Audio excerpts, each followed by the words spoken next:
저희들이 25주의 기간 동안 온전한 삶을 향하여라는 말씀을 참 깊이 또 묵상했습니다.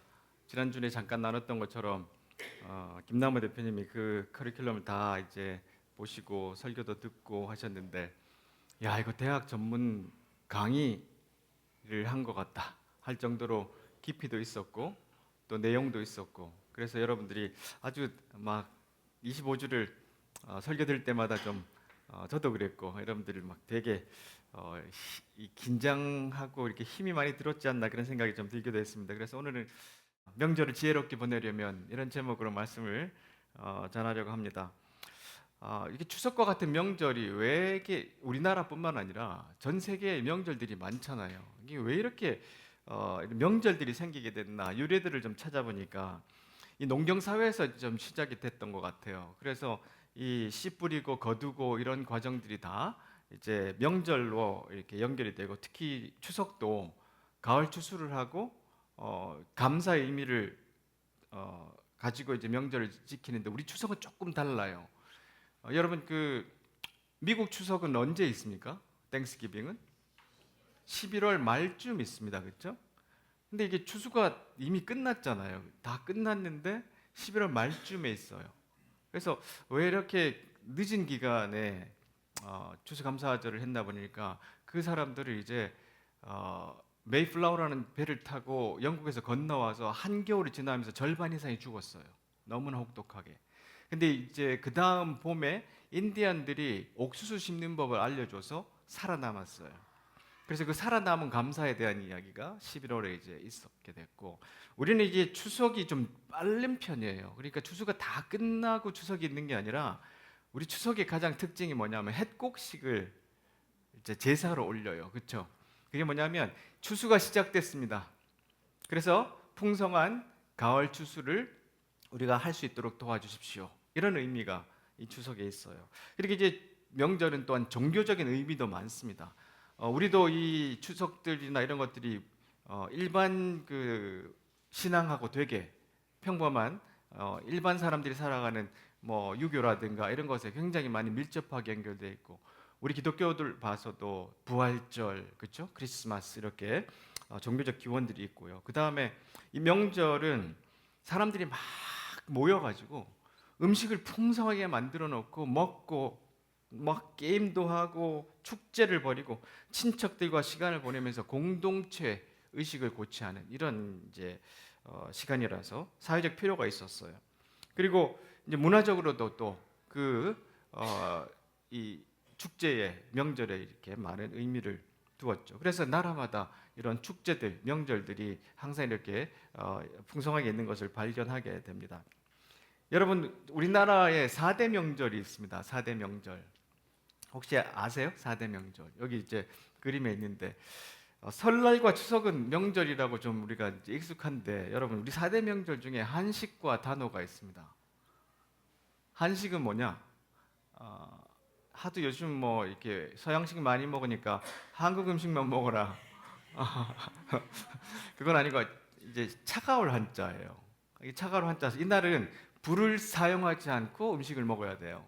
그리고 이제 성묘를 가는데, 이게 뭐냐면 이제 봄에 4월 정도에 이제 새로운 이제 시즌이 시작되니까, 그 씨를 심고 하는 시즌이 시작하니까 조상에게 부탁드립니다 이렇게 하면서 한식이 있어요.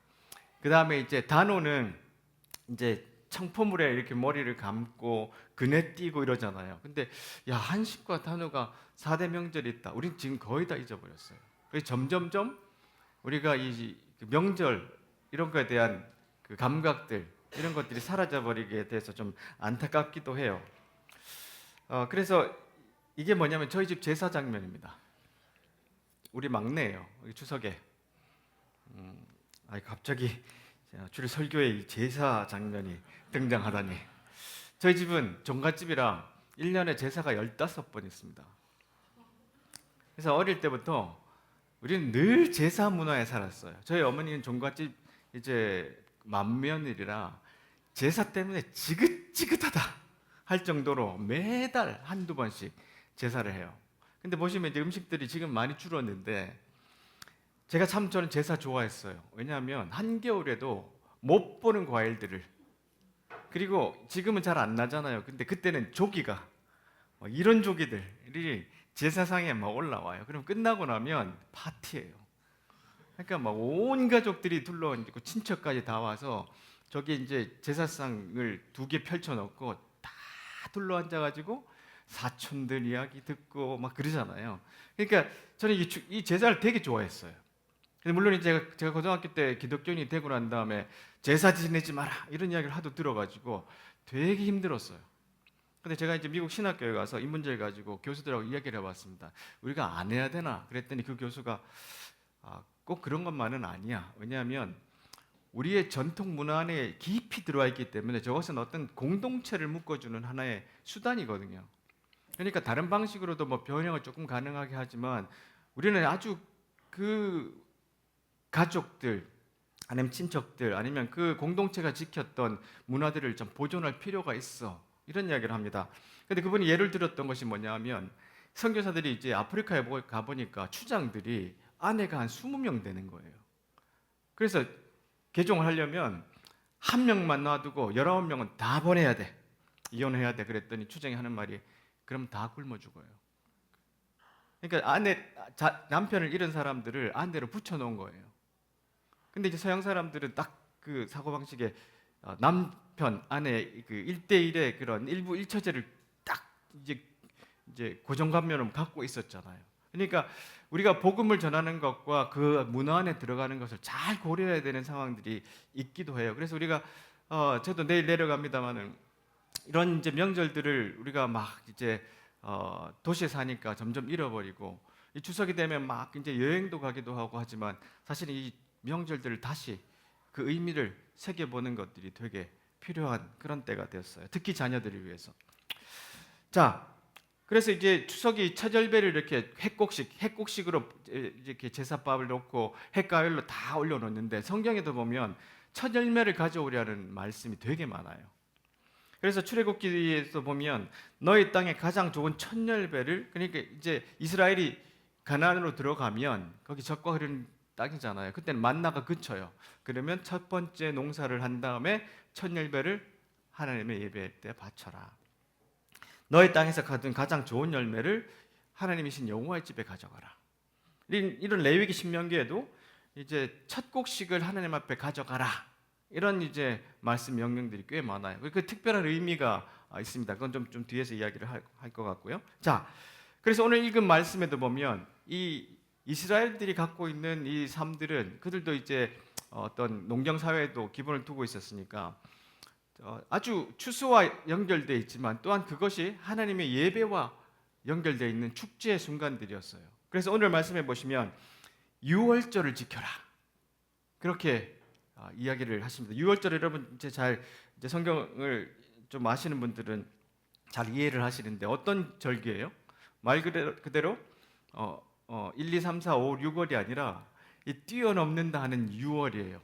그게 이스라엘 백성들이 노예로 이집트에 있을 때 그 모세를 보내셔서 그런 말씀하셨잖아요. 자, 10가지 재앙이 끝나고 이제 마지막 10가지 재앙 때에 천사가 올 텐데 이집트에 있는 모든 첫 번째 마다들이 다 죽을 것이다. 그렇지만 어린 양의 피를 문설주에 바르고 대들보에 바른 집은 다 구원을 받는다. 그래서 그 천사가 죽음의 천사가 6월 뛰어넘었다 해서 6월절이에요. 그래서 해방의 날이에요. 근데 이제 그 6월절이 뭐냐 하면 또한 이제 그 지중해에는 겨울에 비가 오고 봄에 이제 밀을 추수를 해요. 그러니까 굉장히 중요한 절기입니다. 그래서 그때에 여러분이 그 주님 앞으로 올 때인데 또 한 가지 그 절기를 거기에 또 하나 추가를 해요. 6월절 바로 다음 날. 그것이 뭐냐면 이스라엘 백성들이 이집트를 떠날 때 빵을 이렇게 맛있게 이렇게 막 이스트 넣어가지고 부풀려가지고 먹을 시간이 없었어요. 그러니까 그냥 떡반죽 가지고 그냥 빨리 나와. 그래서 그것을 기념하는 거예요. 그래서 이 사람들은 이 기간 동안은 계속 그냥 우리 같이 떡 같은 종류의 빵을 이제 먹게 되는 거예요. 근데 그걸 먹으면서 기억해요. 우리 조상들이 이렇게 이집트에서 해방됐구나. 그것을 계속 기억하게 만드는 장치죠. 자, 그리고 난 다음에 바로 그 무교절이라고 하는 그 떡을 먹는 기간 동안 그 사이에 이제 이 초실절 첫 열매를 주님 앞에 바치는 첫 번째 또한 축제가 거기에 있는 거예요. 자, 그래서 이런 축제를 하나님이 계속해서 지키라고 말씀을 하셨어요. 그래서 여기에 보시면 신명기 그 뒤쪽에도 아주 구체적으로 6일 동안은 무교병을 먹고 7일째는 거룩한 모임을 하고, 그 보세요. 그날에는 아무 일도 하지 말고 아주 구체적으로 말씀을 하고 있고요. 그 다음에는 여기서 나오는 음식들을 가지고 고아와 과부와 종들과 이들과 함께 먹으라, 이렇게 또 그런 지침들도 나누어 주시는 것이죠. 자, 그래서 이제 이스라엘의 이 축제를, 절기들을 쭉 이렇게 보면, 이렇게 이제 사진으로 보면 저 위쪽이 6월절, 무교절, 초실절이 일주일 조금 상간에, 열흘 상간에 모여 있어요. 저게 이제 봄의 축제. 그리고 이 밑에 모여 있는 초막절, 속죄절, 나팔절, 이것은 이제 또한 가을. 그리고 이제 오순절이 저기 있죠. 그걸 칠칠절이라고 하는데, 초실절 다음에 50일. 그러니까 저기는 맥추 감사라 그래요. 보리가 추수되는 시기예요. 근데 저게 예수님이 오신 것과 딱 맞아요. 6월절 때 예수님이 식사를 나누시잖아요. 내가 6월절 어린 양이라고 말씀하시잖아요. 그리고 난 다음에 초실절은 뭐냐면 첫 열매인데, 십자가에 죽으시고 난 다음에 예수님이 부활의 첫 열매예요. 그래서 초실절이 우리 기독교에도 굉장히 중요하고, 저 칠칠절은 그때부터 50일, 오순절, 오순이 5라는 뜻이고 순이 10이라는 뜻이에요. 50일 이후인데 그날이 성령 강림주일이에요. 그러니까 이스라엘 절기랑 우리 기독교 절기가 이렇게 같이 통합되는 그런 것들을 많이 또 성경에서 볼 수 있어요. 이렇게 이제 명절에 대한 이야기들을 아주 구체적으로 성경에서 발견할 수 있는데, 그러면 이 명절 절기를 통해서 우리가 이 시대에 사는 사람이 뭘 배울 수 있는가? 뭐 여러 가지 많이 있을 수도 있겠지만, 제가 한 3가지만 우리 이번 추석을 지혜롭게 보내는 법에 대해서 말씀을 좀 드리겠습니다. 자, 첫 번째는 우리가 이 기간 동안 온전한 쉼으로 하나님이 일하실 공간을 좀 만드는 그런 시간이 좀 됐으면 좋겠어요. 온전한 쉼으로 하나님이 일하실 공간을 만들어내는 것. 자, 보세요. 민수기에도 보면 그날에 보통 때 하던 어떤 일도 하지 마라, 이게 명령이에요. 이 축제 기간 동안은 평소에 하던 거 다 멈춰야 돼요. 하나님 주신 명령대로 모여서 이제 예배 드리고 제사 드리고 그거 음식을 나누고 하는 일 위에 평소에 하던 일을 멈추라는 거예요. 근데 우리가 이 평소에 하던 일을 멈추는 것들이 참 쉽지는 않습니다. 관성이 있어서. 그래서 이제 이 한 연휴 5일 정도 되나요? 이때 뭘 많이 하려고 그래요. 밀린 것도 하려고 그러고, 특히 이제 뭐 요즘은 어떠신지 모르겠지만 추석 되면 막 명작들을 계속 보여주잖아요.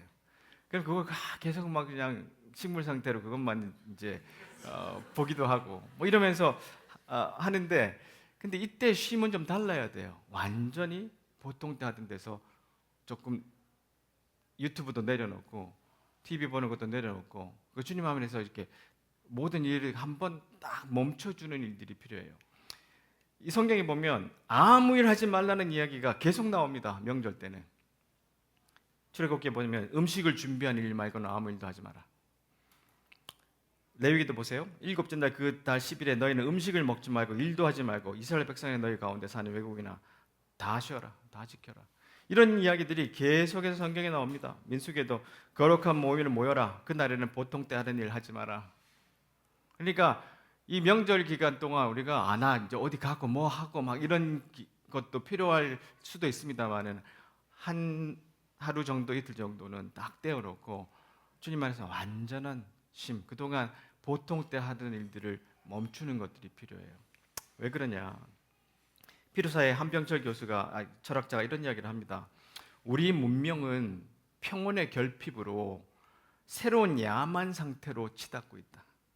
활동하는 자, 그러니까 부산한 자가 이렇게 높이 평가받은 시대는 일찍이 없었다. 잘 지내세요? 정말 바빠요. 잘 지내는구나. 바쁘다 이 말이, 사람들은 저 사람 참 잘 나가는구나. 이렇게 이제 인식되는 시대에 살고 있어요.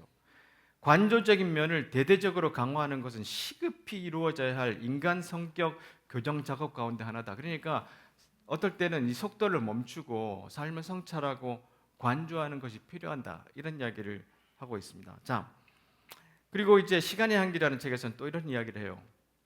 사람들이 끊임없이 뭘 새로 시작하고 삶의 가능성들 그 사이에서 우왕좌왕한다는 거예요.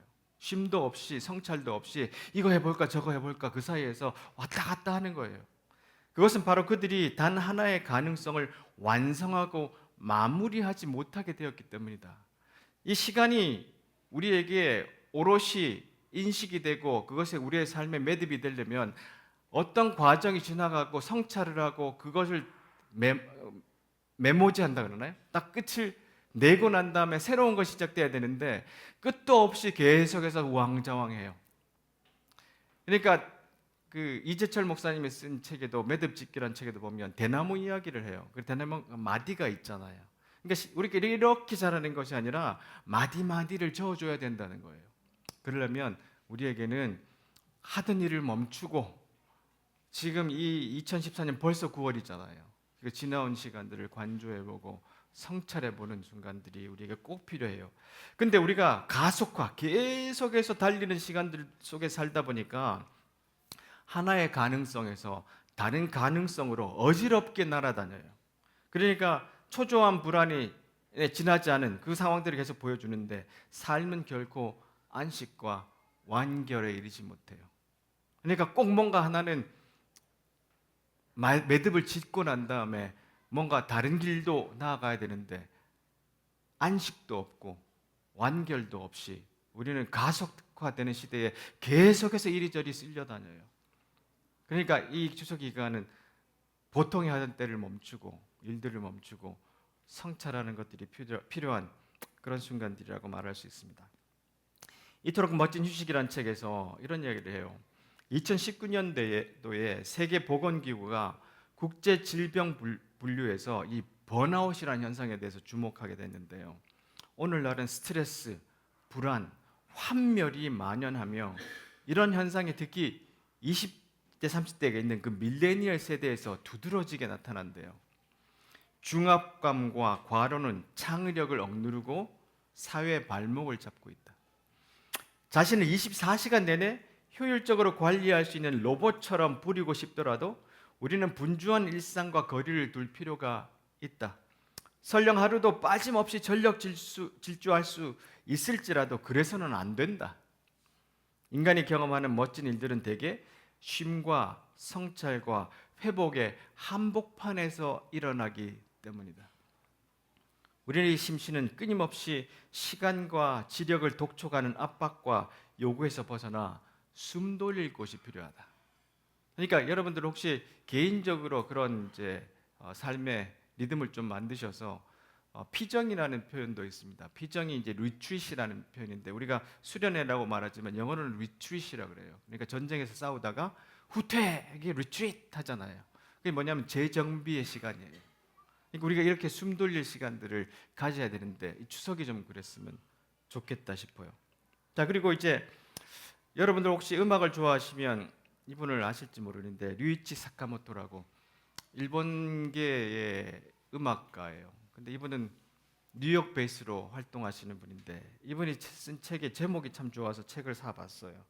나는 앞으로 몇 번의 보름달을 볼 수 있을까?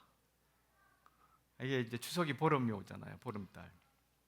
나는 앞으로 몇 번의 보름달을 볼 수 있을까? 이 사람이 이제 2014년도에 암 판정을 받고 자기는 완치됐다고 생각했는데 2020년도에 간으로 전이가 된 걸 발견해요.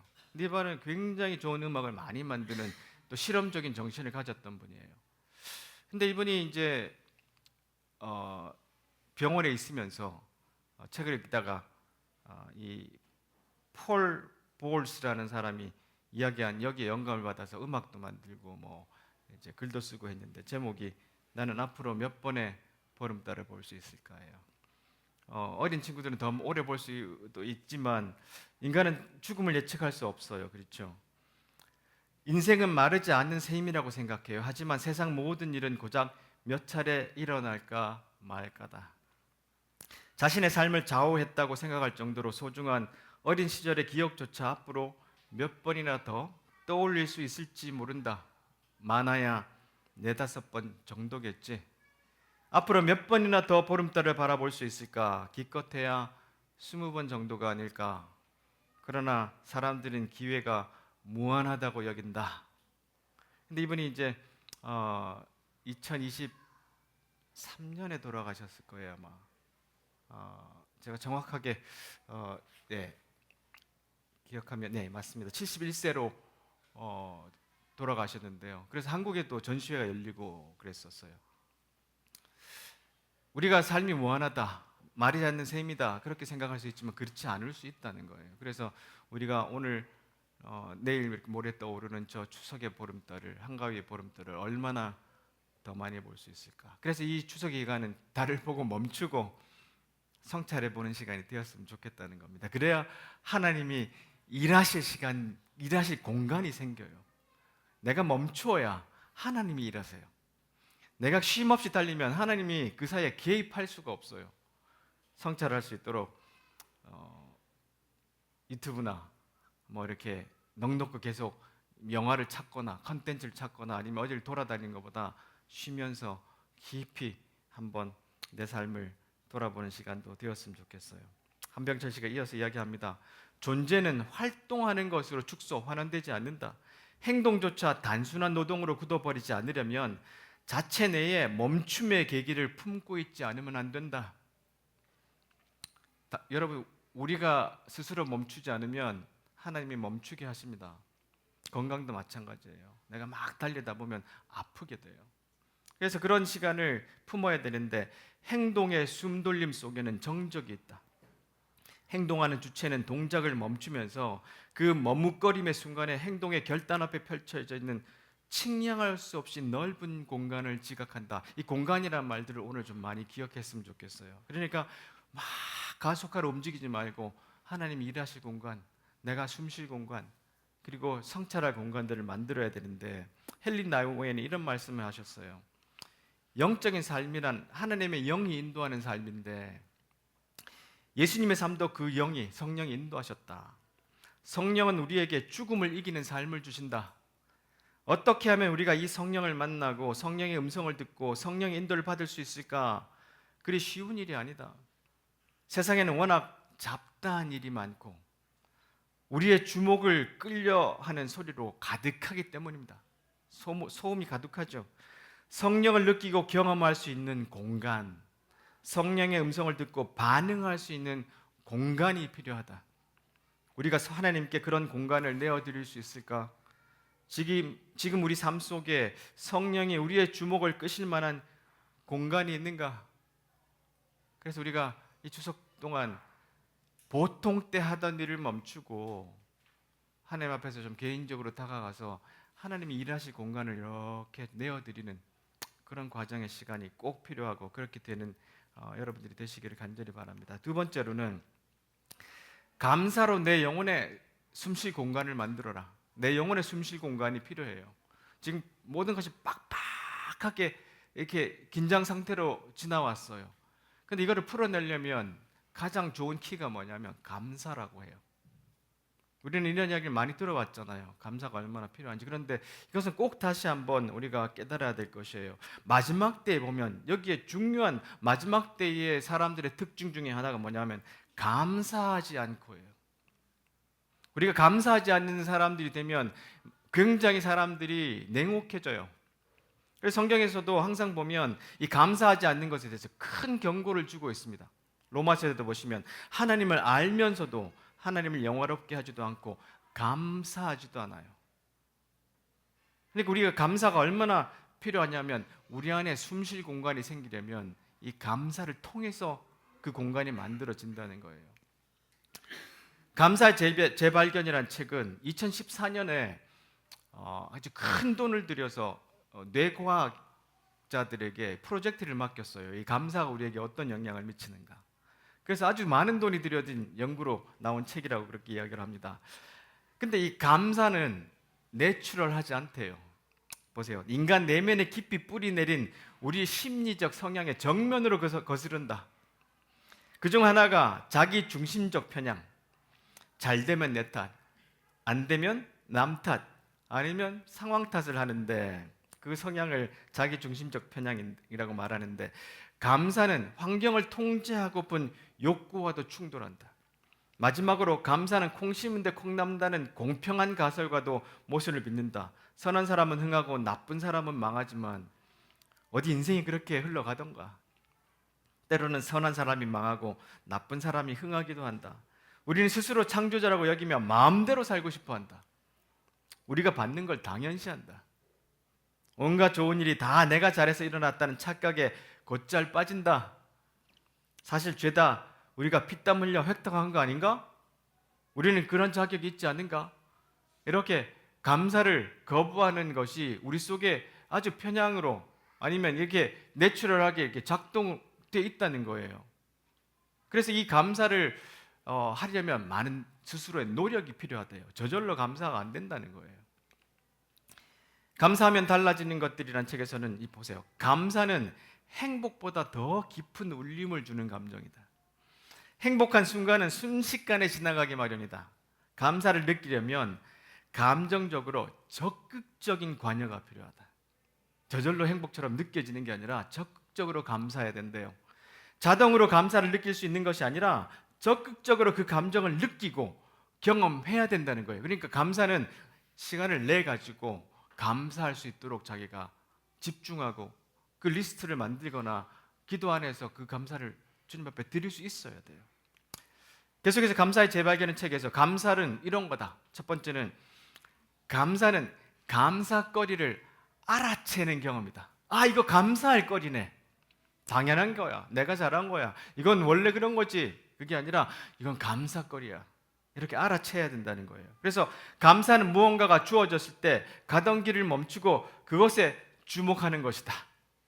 그냥 당연하게 지난 것이 아니라, 우리가 아까 찬양할 때 모든 것이 뭐라고요? 은혜라 그랬잖아요. 아, 이거 감사거리구나. 알아채는 거예요. 그래야 우리 삶 속에 이미 존재하는 것을 재발견하고 받은 선물 이면에 있는 배려와 돌봄에 눈 뜨는 것, 이게 감사라는 거예요. 두 번째로, 감사는 우리에게 그것이 주어졌는지를 생각하는 경험이에요. 알아채고 생각하는 거예요. 아, 생각해보니 감사할 일이구나. 그러니까 우리는 때로는 위장된 축복이라는 그런 표현 쓰잖아요. 우리한테 아주 안 좋은 경험도 가보면 감사의 제목이 될 수 있다는 거예요. 그래서 생각하는 것, 우리는 어떤 선물이 대가성으로 또는 의무감으로 주어진 게 아니라고 생각할 때 더 큰 고마움을 느낀다.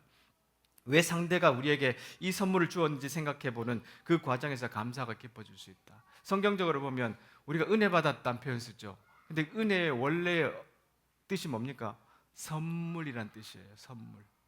성경에도 보면 너희들이 구원받을 때 너희들이 힘으로 행한 것은 아무것도 없다. 자랑치 못하게 하려 함이라. 그런 말씀을 하시죠. 그래서 우리가 이것이 감사구나 라는 생각하는 것. 세 번째로는, 그 다음에는 느끼는 거예요. 알아채고 생각하고 그 다음에 느껴지는 건데, 무언가를 받았을 때는 그 경험하는 행복감이나 연결감이 감사로 이렇게 전환이 돼요. 이거 참 감사한 느낌이구나. 네 번째로는 고마움을 표현하기 위해서 무엇을 행하는 경험이에요. 감사는 또 표현해야 된다는 거예요. 감사하다고 말하거나 포옹하는 것은 우리가 느끼는 긍정적 감정을 표현하는 방식이다. 또한 무언가를 받은 긍정적 경험을 다른 이에게도 선사하고자 하는 감동이 일어날 수 있다. 여러분, 그래서 우리가 명절 때 막 선물을 나누잖아요. 물론 이제 뭐 다른 의도도 있습니다만은 막 회사에서 보내고 이런 거는, 근데 그게 원래는 감사의 표현이잖아요. 그래서 그 선물을 고를 때 제가 이제 김남우 대표님 선물을 골랐거든요. 근데 고민이 많아요. 매번 추석 이제 세월에. 왜냐하면 그 순간 아니면 우리가 감사를 표현할 길이 없어요. 회사가 어려워도 저희들에게 임대료를 안 받잖아요. 근데 어떻게 표현을 해야 되나, 그런 고민이 있어요. 그러면 제가 이것도 생각해보고 저것도 생각해보고, 그래서 지난 수요일에 백화점에 가서 아내랑 같이 가서 이제 이 잠바가 참 잘 어울리시겠다, 뭐 이런 생각을 하고 이제 선물을 사서 보내드려요. 그럼 너무 죄송해요. 잘 못해드리는데 목사님 꼭 이렇게. 근데 가보면 제자리에 또 선물이 놓여져 있어요. 그러니까 이게 감사라는 것들이 이런 행함과 전해드리는 것 가운데 이렇게 점점점 더 커져간다는 생각이 좀 들어요. 자, 그래서 이 감사가 있어야 빡빡하게 우리 안에 가득 차 있던 생각들과 이기심들이 풀어져서 그 안에 내가 숨쉴 공간들이 생기는 거예요. 온전한 사람으로 변해갈 수 있는 여유가 생겨요. 그래서 감사할 수 있는 사람이 되면 좋겠고, 세 번째로 이제 끝으로 가족과 소외된 이웃이 머물 공간을 만드는 추석이 되었으면 좋겠어요. 오늘 신명기도 말씀의 끝에 보면 보세요.